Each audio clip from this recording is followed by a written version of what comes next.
تو جو لوگ 15 شعبان کی رات کو نہاتے دھوتے ہیں، اسپیشلی اس رات کو کہ بھئی آج کوئی تہوار ہے یا آج کوئی خوشی کا دن ہے، اور مٹھائیاں کھاتے ہیں یا حلوے پکاتے ہیں، تو وہ زبان سے اس کو تہوار نہ بھی کہیں، اپنے عمل سے یہ بتاتے ہیں کہ یہ تہوار ہے، جبکہ یہ تہوار نہیں ہے۔ اسلام میں کوئی اس کی ایک ضعیف روایت بھی نہیں ہے کہ آپ صلی اللہ علیہ وسلم نے، میرے علم میں نہیں ہے کم از کم، ہو سکتا ہے کوئی موضوع من گھڑت روایت موجود ہو جس میں کوئی کہیں بھی نہیں ہے کہ آپ صلی اللہ علیہ وسلم نے اس رات کو ہمیں نہانے کا حکم دیا ہو، یا اچھے کپڑے پہننے کا حکم دیا ہو، یا کھانے پینے کا یا حلوے کھلانے کا، ہمیں حلوے مانڈے کا ہمیں حکم دیا ہو۔ تو اللہ کا واسطہ یہ بدعت ہے، اس کو ختم کریں اپنے معاشرے سے۔ اور اسلام میں تہوار کا ٹائم دن میں ہوتا ہے۔ عید الفطر، عید الاضحیٰ ہے جس میں ہم دن میں قربانی کرتے ہیں اور کھاتے ہیں پیتے ہیں نہاتے ہیں دھوتے ہیں، راتوں کے یہ کام نہیں ہے، رات کو آپ سوئیں یا عبادت کریں۔ تو ایک چیز تو یہ تھی جو میں بتانا چاہ رہا تھا۔ دوسری چیز، اس رات کو قبرستان جانا، دیکھیے اس بارے میں حدیث پیش کی جاتی ہے، مشہور حدیث ہے، لوگ سنتے رہتے ہیں کہ نبی صلی اللہ علیہ وسلم رات کو اٹھے اور امی عائشہ رضی اللہ تعالیٰ عنہ بھی آپ کے پیچھے چلی گئیں، اور آپ صلی اللہ علیہ وسلم جنت البقیع میں مغفرت کی دعا مانگ کے تشریف لے آئے واپس۔ تو یہ حدیث انتہائی درجے کی ضعیف حدیث ہے، اور ایک تو ضعیف حدیث ہے، دوسری بات یہ کہ اگر ہم تھوڑی دیر کے لیے فرض کر لیں یہ صحیح حدیث ہے، اور ہم کہتے ہیں کہ بھئی نبی صلی اللہ علیہ وسلم نے یہ عمل کیا ہے، تو صحابہ میں سے کسی سے ضعیف حدیث سے بھی ثابت نہیں ہے کہ کوئی اس رات قبرستان گئے ہوں۔ حضرت ابو بکر کے بارے میں کوئی روایت نہیں ملتی کہ اس رات قبرستان گئے ہوں، حضرت عمر کے بارے میں کوئی روایت نہیں ملتی، یہ کسی ایک صحابی کے بارے میں نہیں۔ تو آپ مجھے بتائیں کہ یہ کیسی سنت ہے کہ جو صحابہ کی سمجھ میں نہیں آئی اور ہماری سمجھ میں آ گئی ہے؟ تو مشرکین مکہ یہ کہا کرتے تھے لو کان خیرا ما سبقونا الیہ، قرآن مجید کی آیت ہے کہ اگر یہ اسلام میں کوئی خیر ہوتی تو یہ صحابہ ہم سے پہل نہ کرتے، یہ صحابہ نے ہم سے پہل کیا ہے، اس کا مطلب ہے یہ اسلام خیر کا کام نہیں ہے۔ تو مشرکین کو صحابہ سے چونکہ نفرت تھی، اس لیے کہتے تھے کہ یہ چونکہ اسلام کو فالو کر رہے ہیں تو یہ اس کی علامت ہے کہ اسلام خیر نہیں ہے، کیونکہ خیر میں تو ہم صحابہ سے آگے ہوتے ہیں، اپنے بارے میں ان کا یہ اس خوش فہمی میں مبتلا تھے وہ۔ لیکن ہماری رائے کیا ہے؟ ہم یہ کہتے ہیں کہ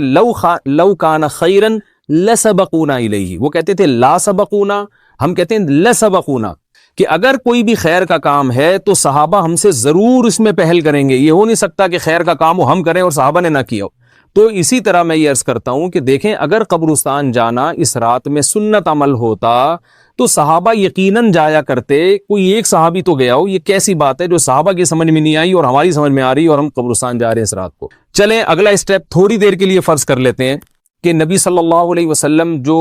ایک رات قبرستان گئے، فرض کر لیں وہ حدیث بھی صحیح ہے، یہ بھی فرض کر لیں کہ صحابہ اگرچہ نہیں گئے مگر ہم صحابہ سے بھی زیادہ آگے نکلنے کی کوشش کرتے ہیں اور صحابہ کو سمجھ میں نہیں آیا، ہمیں سمجھ میں آ گیا، تو چلیں فرض کر لیں تھوڑی دیر کے لیے کہ اس رات کو جانا ہم سنت مان لیتے ہیں، آپ کے دلائل ہم مان لیتے ہیں اور صحابہ کی سمجھ میں نہیں آئے لیکن ہماری سمجھ میں زیادہ آ رہا ہے، ہم فرض کر لیتے ہیں، مان لیتے ہیں کہ اس رات قبرستان جانا سنت ہے۔ تو آپ مجھے بتائیں نبی نے جو عمل جس طرح سے کیا ہو اس طرح سے سنت ہوگا، یا آپ اپنی طرف سے جس کو ہم پشتوں میں کہتے ہیں اخپل طریقے سے کرنا سنت ہے؟ نبی نے فجر کی 2 رکعتیں پڑھی ہیں اور ہر رکعت میں 2 سجدے کیے ہیں، آپ اگر فجر کی 3 رکعتیں پڑھیں گے تو کیا نماز ہو جائے گی آپ کی؟ اب آپ دلیل میں یہ کہیں کہ نبی نے فجر کی نماز پڑھی ہے تو مجھ پر بھی لازم ہے، تو بھائی نبی نے پڑھی ہے تو جیسے نبی کے پڑھنے سے آپ پر پڑھنا لازم ہو گیا تو جس طرح سے پڑھی ہے اسی طرح پڑھنا لازم ہوگا، اخپل طریقے سے پڑھنا لازم نہیں ہوگا۔ تو اسی طرح یاد رکھیں، فرض کر لیں کہ نبی قبرستان گئے ہیں اور یہ قبرستان جانا سنت ہے، تو نبی کس طرح گئے ہیں اور کتنی دفعہ گئے ہیں؟ نبی رات کو چپکے سے اٹھ کے گئے ہیں، کوئی کسی کو آپ نے جمع نہیں کیا، کسی کو بتایا تک نہیں، جو اس حدیث سے پتہ چل رہا ہے ہمیں، اگرچہ یہ ضعیف حدیث ہے لیکن فرض کر لیں یہ صحیح ہے، تو کہیں پتہ بھی نہیں چل رہا، چپکے سے قبرستان گئے اور چپکے سے واپس آئے اور پوری زندگی میں 1 دفعہ گئے، جبکہ ہمارے ہاں ہر سال قبرستان میں لوگ جا رہے ہیں، جب بھی شب برات آتی ہے لوگ قبرستان جاتے ہیں، ہر سال نبی 1 دفعہ گئے اور آپ ہر سال جا رہے ہیں۔ نمبر 2، جاتے جتھوں کی شکل میں، نبی تو چپکے سے گئے ہیں، تو آپ رات کو 2-2:30 بجے ذرا چپکے سے اٹھیں اور تنہائی میں جب قبرستان میں وحشت ہو اور اندھیرا ہو اور وہاں قبرستان جائیں، اتنا دم ہے آپ میں، تو ہم کہیں گے بھئی آپ نے نبی کی سنت کو زندہ کیا ہے۔ لیکن آپ تو جتھوں کی شکل میں جا رہے ہیں، نہا دھو کے جا رہے ہیں، خوشبو لگا کے جا رہے ہیں، تیار ہو کے جا رہے ہیں، اور جو کچھ وہاں خرافات ہو رہی ہیں قبرستان میں وہ تو ساری دنیا کو معلوم ہے، میلے ٹھیلے لگے ہوئے ہیں وہاں پہ، گولے گنڈے بک رہے ہیں، برگر بک رہے ہیں، گول گپے بک رہے ہیں وہاں پہ، اور پھول الگ بک رہے ہیں، ہار پھول قبروں پہ چڑھانے کے لیے۔ کیا بدماشی ہے یہ، کیا منہ دکھائیں گے رسول اللہ صلی اللہ علیہ وسلم کو قیامت کے دن؟ آپ کے سامنے کیا وہ حدیث نہیں ہے کہ نبی صلی اللہ علیہ وسلم نے فرمایا کہ روایت میں آتا ہے کہ کچھ لوگ قرب میدان حشر میں آئیں گے تو ان کے چہرے ایسے ہوں گے جیسے میری امت کے چہرے ہوتے ہیں، میری امت کی شکل ہوتی ہے. حدیث کا مفہوم میں بیان کر رہا ہوں. تو جب وہ حوض کوثر کا پانی پینے کے لیے میرے پاس آئیں گے تو فرشتے ان کو بھگائیں گے، سحقن سحقن. تو آپ صلی اللہ علیہ وسلم پوچھیں گے یہ تو میری امت ہے، آپ تو فرشتے کیا کہیں گے کہ یہ آپ کی وہ امت ہے جنہوں نے آپ کے دنیا سے جانے کے بعد دین میں ایسی چیزیں ایجاد کر لی تھی جن کا آپ نے حکم نہیں دیا. تو آپ کیا فرمائیں گے؟ سحقن سحقن، دور کرو ان سے. تو ایسا نہ ہو کہ ہم قیامت کے دن رسول اللہ صلی اللہ علیہ وسلم کی شفاعت سے محروم ہو جائیں. تو اللہ کا واسطہ قبرستان مت جائیں اس رات، گھر میں بیٹھیں آرام سے، یہیں بیٹھ کے میت کے لیے مغفرت کی دعا کریں. اور اگر آپ سمجھتے نہیں یہ حدیث بالکل صحیح ہے اور جانا لازمی ہے تو پھر تنہائی میں جائیں، ایسے قبرستان کا انتخاب کریں جہاں آپ کے علاوہ کوئی بھی نہ ہو، اور پھر چپکے سے جائیں اور پتلی گلی سے واپس آ جائیں. آپ اگرچہ ہم تو اس کو بھی نہیں مانتے، لیکن اگر کرنا ہے تو پھر اس طریقے سے عمل کریں اگر آپ حدیث کو فالو کرنا چاہتے ہیں آپ اپنے خیال کے مطابق. تو یہ دو باتیں ہو گئیں. ایک تیسری چیز کیا ہے؟ کیا قرآن اس رات میں نازل ہوا ہے اور تقدیر کے فیصلے اس رات میں ہوتے ہیں؟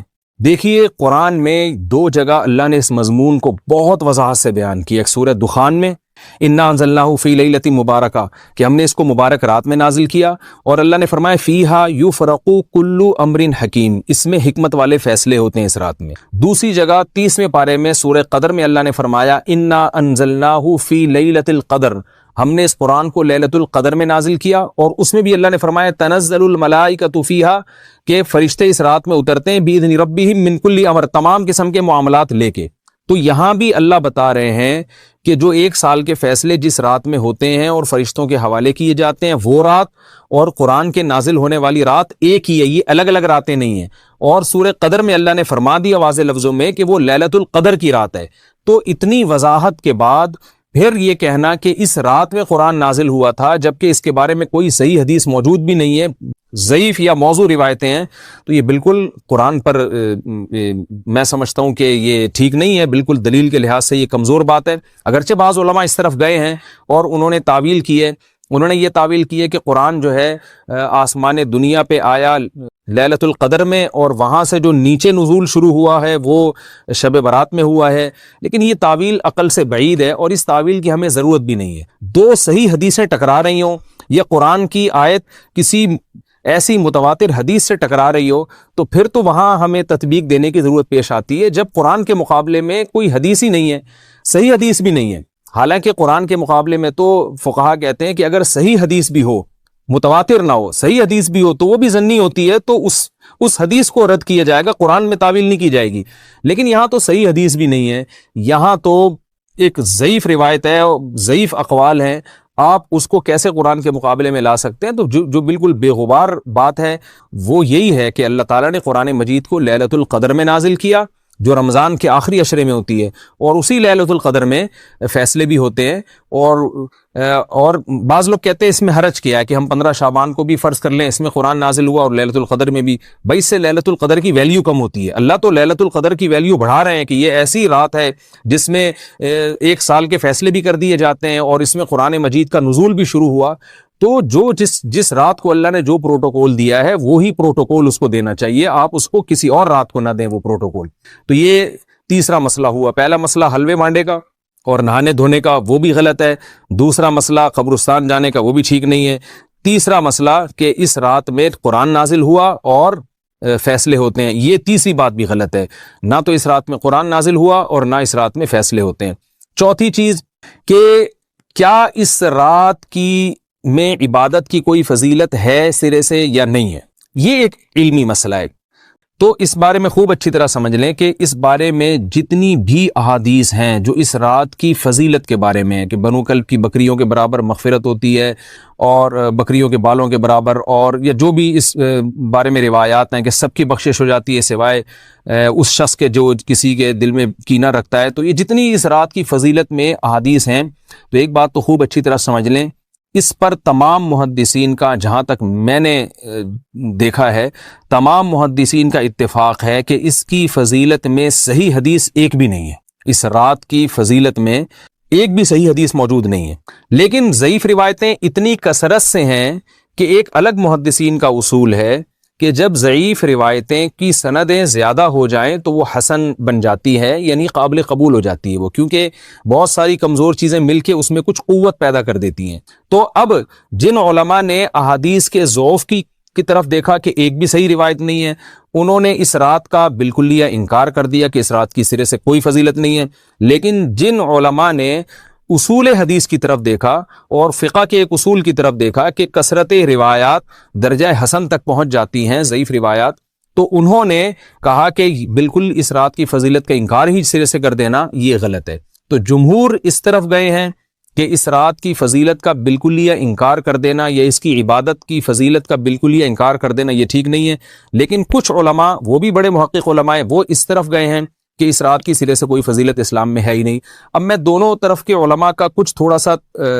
تجزیہ پیش کرتا ہوں۔ تو جو علماء یہ کہتے ہیں کہ اس رات کی فضیلت ہے اور فضیلت میں کثرت سے روایات ہیں اور اس میں بڑے بڑے علماء داخل ہیں، امام شافعی رحمہ اللہ تعالی جیسے مجتہد بھی ہیں جو اس رات کی فضیلت کے قائل ہیں۔ باقی ائمہ سے مجھے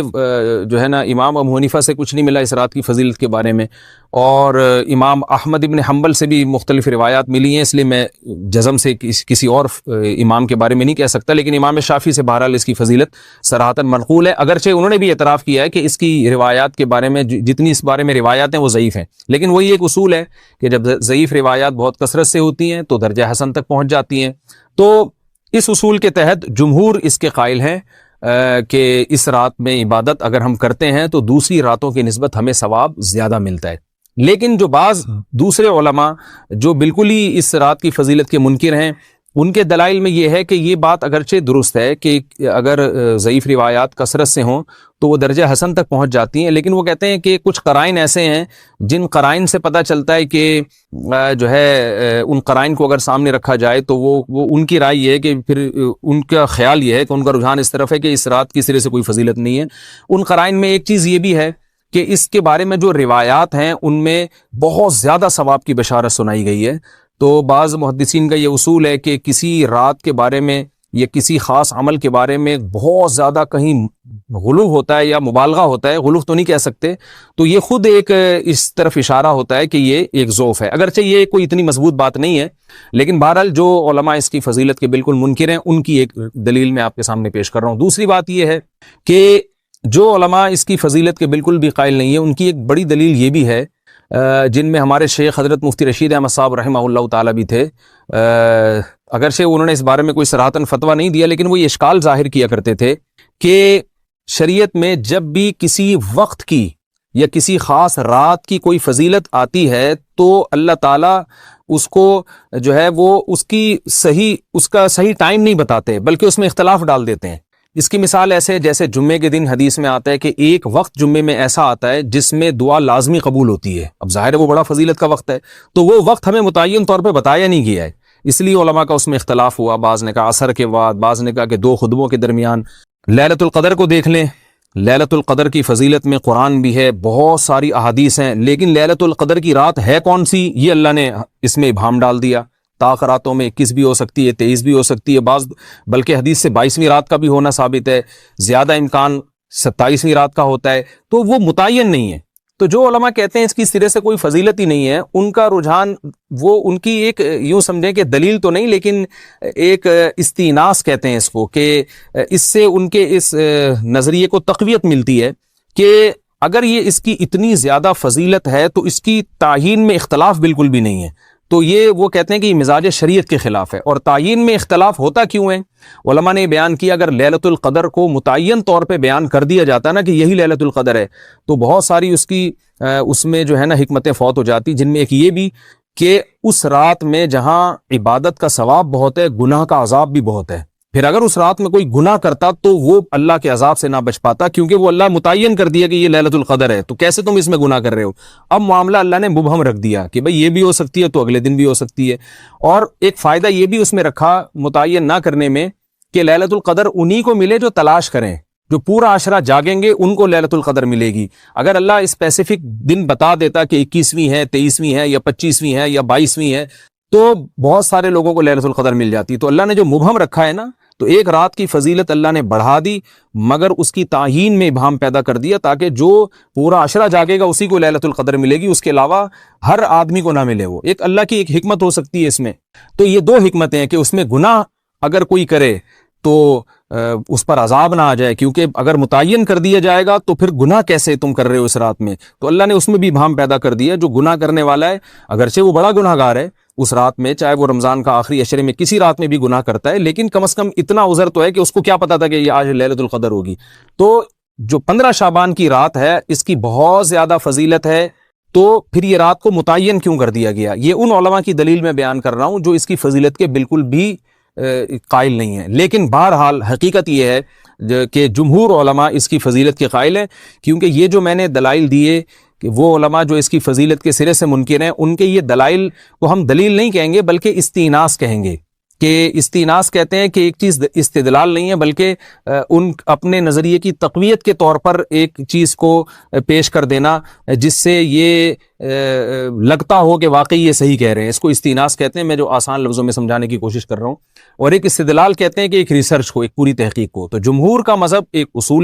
اصول پر مبنی ہے کہ بھئی اتنی ساری روایات ہیں اور ضعیف ہیں، ان میں ٹھیک ہے کچھ موضوع بھی ہیں لیکن بہت ساری ایسی ہیں جو موضوع بھی نہیں ہیں، تو ضعیف روایات ہیں جب اتنی کثرت سے ہیں اور اس میں ہے بھی عبادت کا تذکرہ، تو عبادت کرنے میں کوئی حرج بھی نہیں ہے، تو لہذا انہوں نے اس کو جو ہے نا اس کو دلیل بنایا ہے، اور اصول کے لحاظ سے یہ بات درست ہے۔ تو اس اصول کو اگر کوئی فالو کرنا چاہے تو اس رات کی عبادت اس کے لیے بالکل ٹھیک ہے، اور اللہ کی رحمت سے امید ہے کہ اس میں اس کو ثواب زیادہ ملے گا۔ تو جمہور ایک طرف ہیں اور بعض علماء دوسری طرف ہیں۔ تو یہ میں نے صرف اس لیے بیان کر دیا کہ اس رات کی فضیلت میں اتفاق نہیں ہے بلکہ مختلف فی ہے، مجتہد فی ہے، اختلاف رائے اس میں ہو سکتا ہے۔ تو اگر کوئی عالم اس رات کی فضیلت کا بالکل ہی انکار کرے اور ان علماء کا بھی احترام کرے جو اس رات کی فضیلت کے قائل ہیں، تو پھر اس عالم پر رد کرنے کا حق نہیں ہے۔ دوبارہ میں اپنی بات کو ریپیٹ کرتا ہوں، اگر کوئی عالم یہ کہے کہ اس رات کی سرے سے کوئی فضیلت نہیں ہے تو اس عالم پر طعن و تشنیع جائز نہیں ہے، کیونکہ ان کے بھی کچھ نہ کچھ استدلالات ہیں۔ ہاں، اگر کوئی عالم اس رات کی فضیلت کا انکار کر کے جمہور کے مذہب کو بالکل غلط قرار دیں اور اس عمل کو یہاں اس رات کی عبادت کو بالکل بدعت قرار دیں، اور جو اس رات میں عبادت کر رہے ہیں یا اس کی فضیلت کے قائل ہیں ان کو بدعتی قرار دیں، تو یہ غلو ہو جائے گا، یہ زیادتی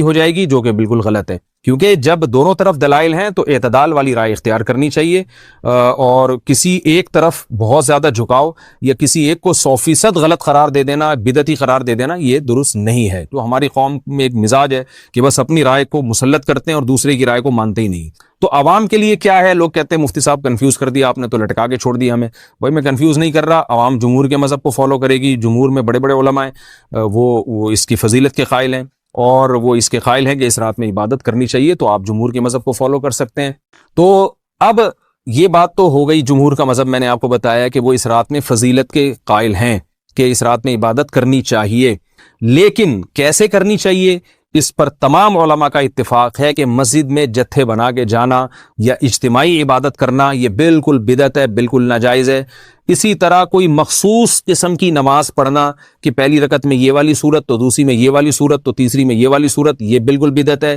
صلاۃ التسبیح کی جماعتیں بدعت ہیں۔ تو ایک ہی راستہ ہے آپ کے پاس، آپ عبادت کرنا چاہتے ہیں تو انفرادی طور پر ایسے عبادت کریں جیسے عام دنوں میں آپ عبادت کرتے ہیں، یہ ویسے ہی نماز پڑھیں جیسے عام دنوں میں نماز پڑھتے ہیں، کوئی مخصوص صورتیں، مخصوص رکعتیں نہیں ہیں۔ جتنی اللہ توفیق دے تنہائی میں آپ 2 رکعتیں، تہجد کی 4 رکعتیں، 6 رکعتیں، 8 رکعتیں، 16 رکعتیں، جتنی اللہ توفیق دے آپ رات کو کھڑے ہو کر انفرادی نماز پڑھیں، دعائیں مانگیں اللہ تعالیٰ سے، قرآن کی تلاوت کریں، تسبیحات کریں، جتھے نہ بنائیں مسجد میں، چراغاں نہ کریں، بتیاں نہ لگائیں، قبرستانوں پہ رش نہ کریں، یہ سب ناجائز اور سب حرام ہیں۔